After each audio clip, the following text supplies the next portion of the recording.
പ്രിയപ്പെട്ടവരെ, വിവാഹം അതൊരു വെറും ചടങ്ങല്ല. പ്രണയം ഒരു വാഗ്ദാനമായി മാറുന്ന മനോഹരമായ ഉടമ്പടിയാണ്. ബൈബിൾ നമ്മെ ഓർമ്മിപ്പിക്കുന്നു, ഭർത്താക്കന്മാരെ, ക്രിസ്തു സഭയെ സ്നേഹിച്ചതുപോലെ നിങ്ങളുടെ ഭാര്യമാരെ സ്നേഹിക്കുവിൻ. ആ സ്നേഹം ശക്തിയുള്ളതായിരിക്കണം, ക്ഷമ നിറഞ്ഞതായിരിക്കണം. നിങ്ങളുടെ ഹൃദയം മുഴുവനും അവൾക്കായി നൽകുന്നതായിരിക്കണം. അവൾ സന്തോഷിച്ചിരിക്കുമ്പോൾ മാത്രമല്ല, ക്ഷീണിച്ചിരിക്കുമ്പോഴും മൗനമായിരിക്കുമ്പോഴും ആ സ്നേഹം ഒരേപോലെ പകരണം. ഭാര്യമാരോടായി പറയുന്നു, നിങ്ങളുടെ ഭർത്താക്കന്മാരെ ബഹുമാനിക്കുവിൻ. അത് അവരിലുള്ള വിശ്വാസമാണ്.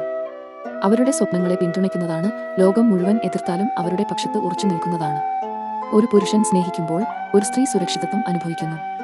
ഒരു സ്ത്രീ ബഹുമാനിക്കുമ്പോൾ ഒരു പുരുഷന് കരുത്ത് തോന്നുന്നു. നമ്മൾ ഒരുമിച്ച് വളരുന്നത് പൂർണ്ണതയുള്ള വ്യക്തികളായിട്ടല്ല, മറിച്ച് രണ്ട് ആത്മാക്കൾ ഒന്നാകാൻ പഠിക്കുന്ന യാത്രയിലാണ്.